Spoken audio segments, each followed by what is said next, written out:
The cursor blinks on my screen like a heartbeat.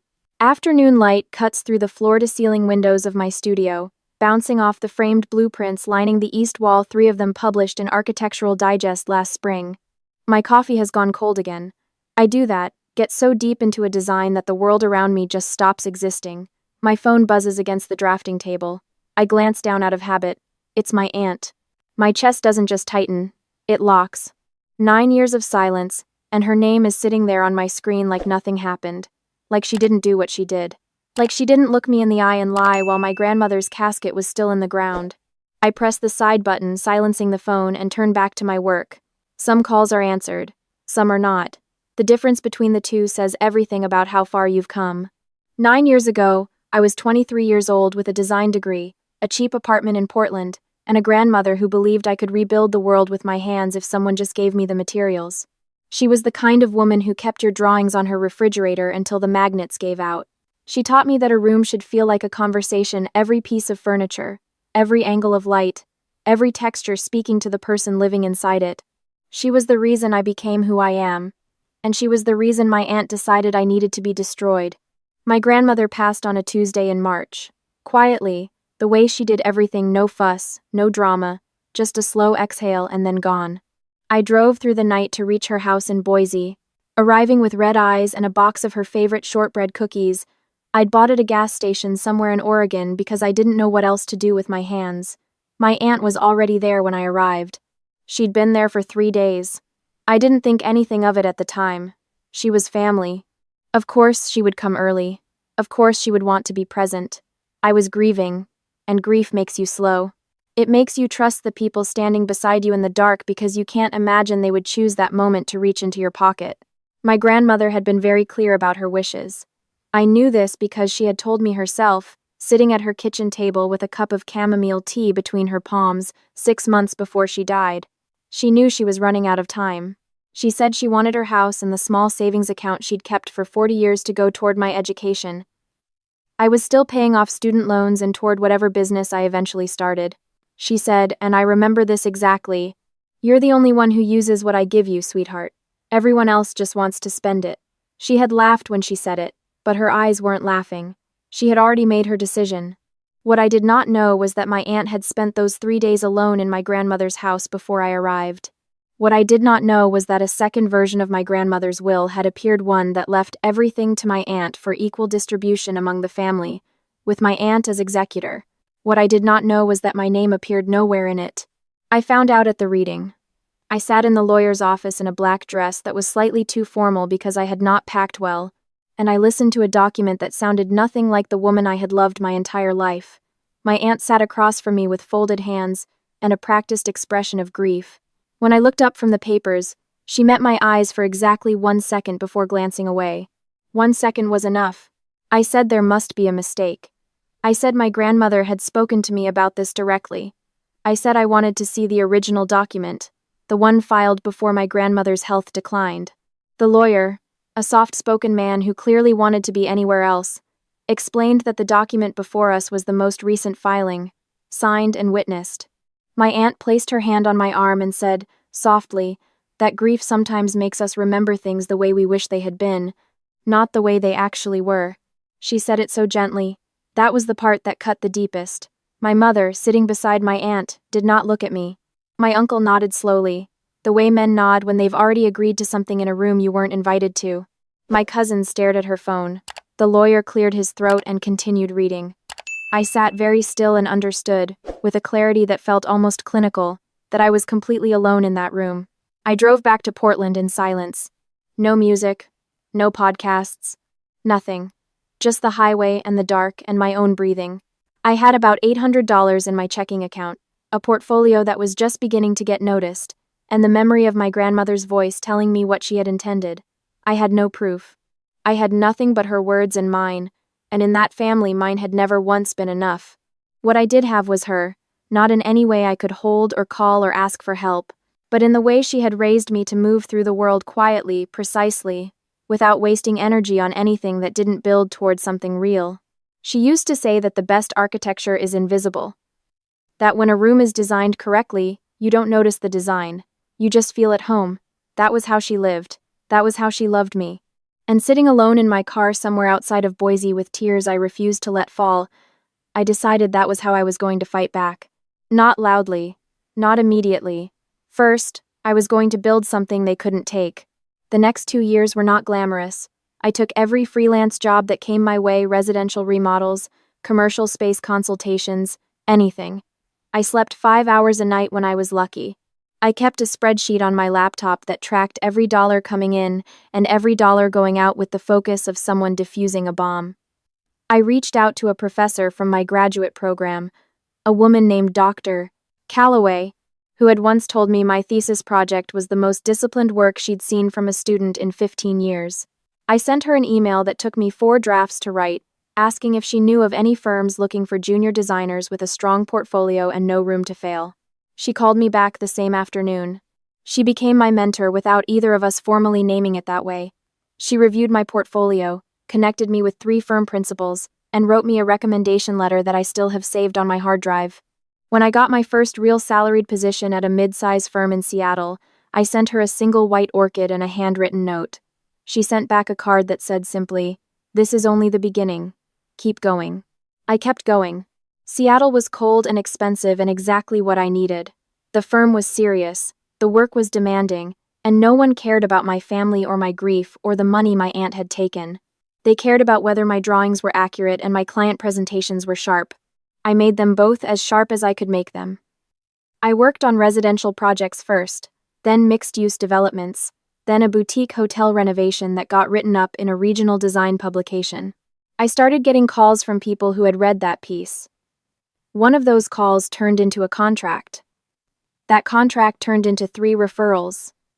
Those referrals turned into a client list.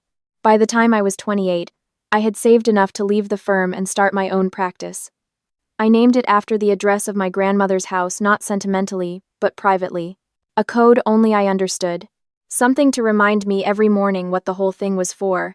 The first year solo was terrifying in a way that employment never is, because the fear is entirely your own, no one above you to absorb it.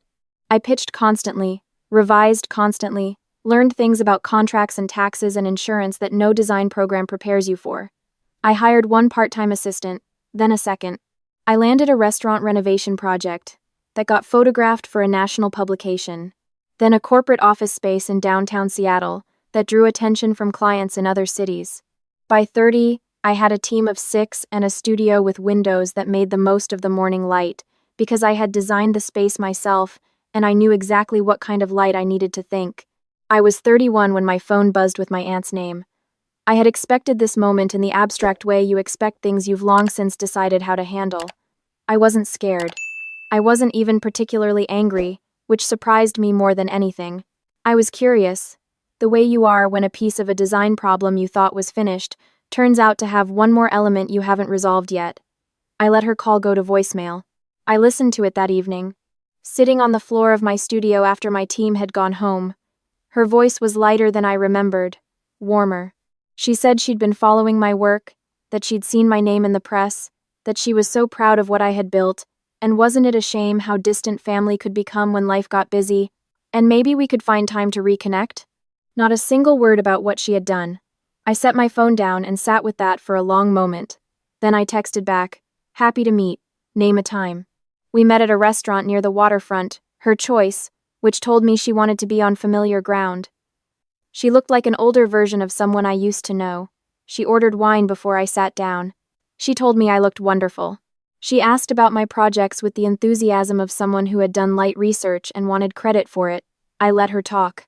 I answered her questions in the way a well-calibrated professional answers questions, warmly, briefly, with nothing unnecessary offered. Then she said, "Family is everything, isn't it? Especially as we get older. Your grandmother would have loved seeing you like this." I looked at her across the table. "She intended for me to have what she left," I said. Not accusatory, not heated, just factual, the way you state a load-bearing dimension. Her expression shifted by about 3 degrees. The warmth didn't disappear, it just adjusted. "Sweetheart, grief does funny things to our memories." "I know you believed." "I'm not confused about what she told me," I said. "I know what the original document said. I know when it was changed. And I know you were the only one in that house for 3 days before I arrived." The wine glass stopped halfway to her lips. I I don't want to revisit old pain, she said, recovering quickly. I'm reaching out because I want to move forward. Because things have been difficult lately, and family should be there for each other. There it was. I asked her what she needed. She smiled with relief, which told me she'd expected me to be harder to get to, and the relief had made her careless. She explained that my uncle's business had hit a rough patch, something about a failed investment she kept vague, and they were looking at losing their home if a certain gap in their finances wasn't bridged in the next 60 days.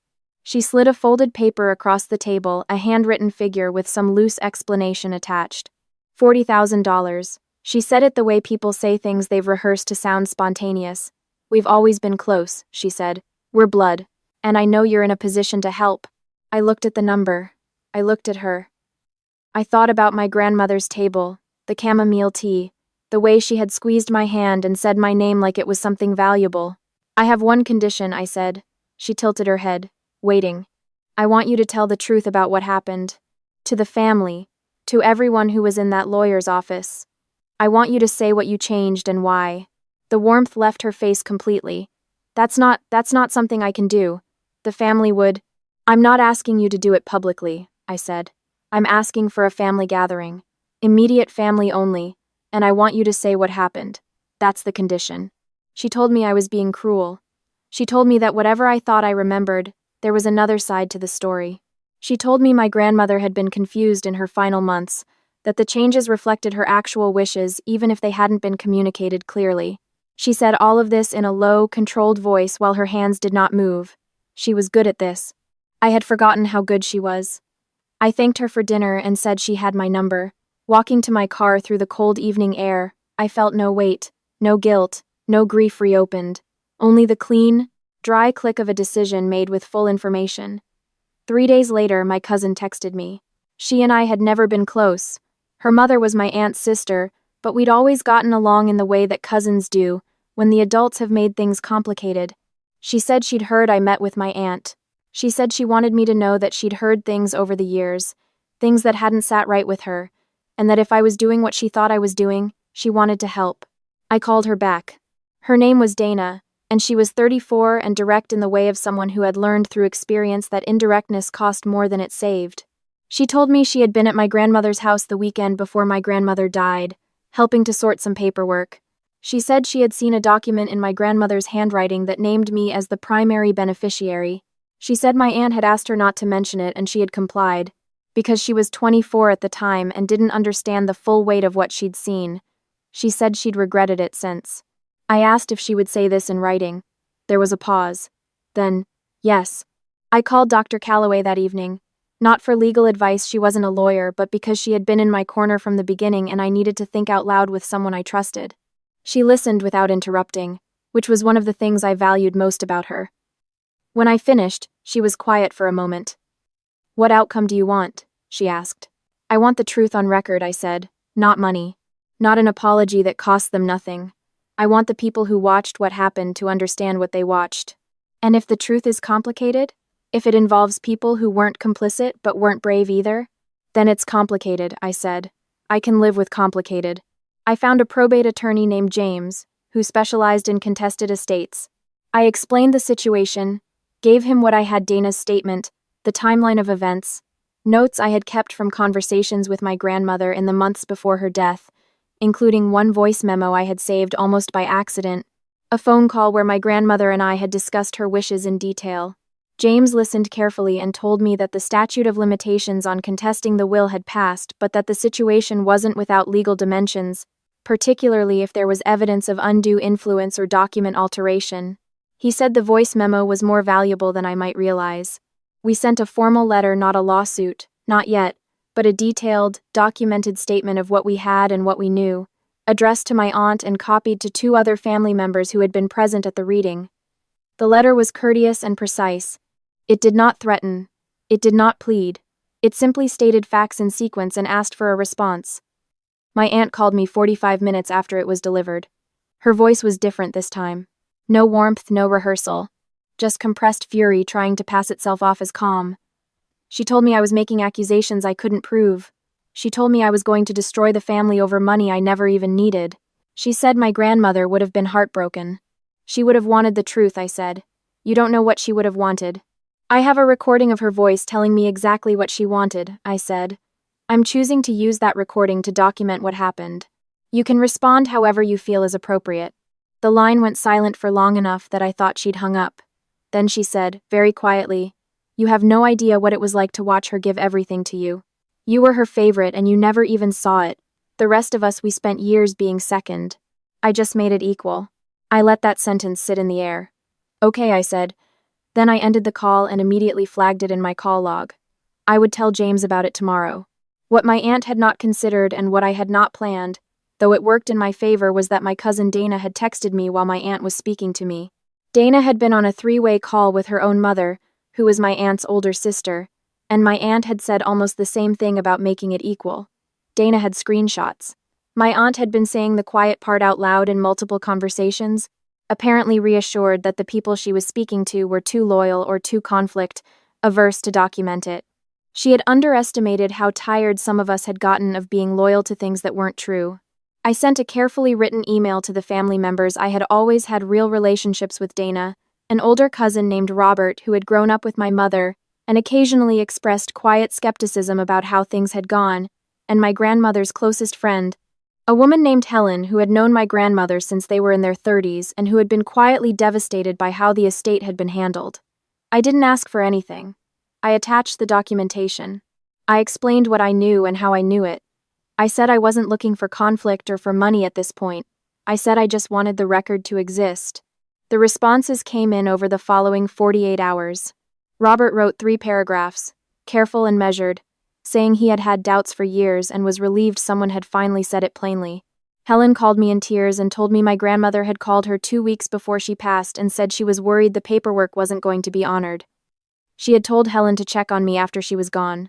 Helen said she had failed to do that, and she was sorry. Dana shared more screenshots not just from the recent conversation but from a message thread going back 18 months, in which my aunt had referred to my grandmother's original wishes as the naive version and described her intervention as correcting a mistake. I read that phrase 3 times. The naive version. My grandmother's final wishes, dismissed as the naive version. I didn't cry. I sat at my drafting table in the early morning, quiet, and looked at it until I felt the thing it meant settle somewhere permanent inside me. Then I turned back to my work. James filed a formal complaint with the probate court requesting a review of the estate proceedings based on newly documented evidence. He was careful to explain to me that the outcome was uncertain. Contested estates were complicated even with solid evidence, but that the documentation we had assembled was genuinely substantial, and that the court would have to consider it. My aunt retained her own attorney. There was a period of weeks where everything moved slowly and I heard nothing useful. During that time, I focused on what I could control. I signed a contract for a boutique residential development in Denver, 12 units, full interior design authority, the kind of project I had been building toward for 3 years. I hired a 7th person for my team. I accepted an invitation to speak on a panel at a design conference in Chicago about the business side of running a small creative firm, and I said something there about building a practice on the foundation of values rather than opportunities that got quoted in the write-up and shared more widely than I expected. My phone buzzed with my mother's name the morning after that quote started circulating. I had not spoken to my mother since the lawyer's office 9 years ago. She had not called during the legal proceedings. She had not responded to my email to the family. She existed somewhere at the edge of all of this, neither actively participating in what my aunt had done, nor doing anything to stop it, which was its own kind of answer about where she stood. I answered this time. I don't entirely know why. Maybe because enough time had passed that the anger had composted into something more useful. Maybe because I wanted to know what she would say when there was finally nothing left to pretend. "I saw your interview," she said. Her voice was small. "I know," I said. "You've done so well." A pause. I should have said something. Back then. I knew something wasn't right. "Yes," I said. "You should have." She started to cry. I listened for a little while. I didn't tell her it was fine, because it wasn't. I didn't tell her it didn't matter, because it did.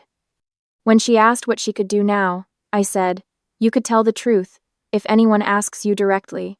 That was all I asked for. Not reconciliation. Not a relationship rebuilt overnight. Just the truth, available, if called upon. She said she would. I told her I was glad. We said goodbye, and I hung up and sat with the quiet for a minute before turning back to my blueprints. The probate court ruled 3 months later. The case was referred for further review based on the evidence of undue influence: the voice memo, Dana's statement, the message thread. It did not resolve everything in an afternoon. These things never do. But it cracked something open that had been sealed for 9 years. And the people in my family who had been waiting for permission to speak honestly found that they had it. My aunt did not apologize, at least not to me. I did not expect her to. What I received instead was something more lasting, a finding that the proceedings had been flawed, documentation that named what had happened, and the quiet knowledge that the record now existed in a form that could not be revised. My grandmother's actual wishes were on file. The truth was on file. Whatever came of it practically, I no longer needed to carry the weight of being the only one who knew. I was in my studio early one morning, working through the lighting plan for the Denver project, when Helen called. She said she had been going through some things my grandmother had left with her for safekeeping: small items, sentimental more than valuable. She had found a letter my grandmother had written addressed to me, dated 8 months before she died. She asked if she could bring it when she visited Seattle next month. I said yes. The letter arrived on a Thursday. Helen handed it to me at the door with both hands, the way you hand someone something that belongs to them. I read it alone, standing at my kitchen counter in the afternoon light. My grandmother had written in her neat, old-fashioned cursive. She had always kept her letters impeccably, as if she knew they might matter later. She wrote about the house and what she hoped it would mean for me. She wrote about watching me grow up with a kind of precision in my hands and a patience in my thinking that reminded her of her own mother. She wrote that she was not worried about me, which she said was the highest compliment she knew how to give, because she was worried about everyone else. She wrote that she knew things in her family were not what they should be, and that she hoped the documentation she had prepared would hold, and that if it didn't, she needed me to understand that the life I built would still be mine regardless of what anyone took. She wrote near the end, "The people who hurt you are not larger than you. They only seem that way when you are standing in their shadow. Move into your own light. You already know how." I folded the letter carefully and put it in the drawer of my drafting table, where I could open it on the days when the work felt hard. Then I went back to my drawings. A few months after the probate ruling, a social worker reached out to me through my firm's website. She ran a program in Seattle that worked with young women who had aged out of foster care and were navigating early adulthood without family support. She had read something I'd written about building a career from scratch and wondered if I'd be willing to speak to a group of her participants. I said yes before I finished reading the email. I stood in a community room in the South End on a rainy Tuesday evening and spoke to 18 women between the ages of 19 and 26. Some of them had notebooks. Some had their arms crossed. I recognized both postures. I talked about design, but I also talked about what it looks like to build something when you have no blueprint given to you. I talked about how the skills you develop when no one is providing for you: the discipline, the patience, the ability to hold your own long-term interest in mind even when everything is pressuring you toward short-term survival, are the exact skills that eventually distinguish you. I told them that the absence of support is not the absence of capability. I told them it sometimes takes longer, and it is less fair, and it is still possible. A young woman with a planner in her lap asked me afterward how I had known what direction to go when I was starting out. I told her I had a mentor, and that finding one person who believed in my specific ability made the difference in the early years. I told her I would be happy to be that for her if she wanted, and I handed her my card. By the time I left that room, I had handed out 11 cards. I have a design practice now that I'm genuinely proud of, not because of its scale, though it has grown past anything I imagined from that car on the highway outside of Boise, but because of what it cost to build it and what it has been built on. Every project I take because I believe in it. Every person I hire because I see something in them that deserves the right conditions. Every contract I sign with a hand that doesn't shake. My studio has a wall where I keep things that matter. There are blueprints there, yes, and a few awards, and a photo from the Architectural Digest feature. But there is also a photograph of my grandmother's kitchen table with 2 cups of chamomile tea and the winter light coming through the window at the angle I loved, which I took with my phone one afternoon when she was in the other room. And there is the letter in the drawer below the table where I work. Last week, Dana called to tell me she had spoken to the family attorney again and that things were moving forward. She said my mother had given a statement, as promised. She sounded tired but steady, which I understood. I told her what she had done mattered more than she knew. She said she was sorry it had taken her so long. I told her I had learned that people do things in the order they are able to, and what mattered was that she had done it. I went back to my desk after I hung up. The light was coming in perfectly, I had calculated it that way. I opened a new file on my screen and started working on the next thing, which is what you do when the previous thing is finally, honestly, done. Some people think revenge is a fire you set and watch burn. I have learned that it is more like a foundation you pour. It takes time to set correctly. It has to be level. It has to be done right. And when it is, you build on it not a house of anger or score settling, but something real. Something that holds weight. Something that was worth all the patience it took to get there. My grandmother knew that. She built everything she had the same way. She just needed me to figure it out in my own time, in my own city, on my own terms. I think I finally have.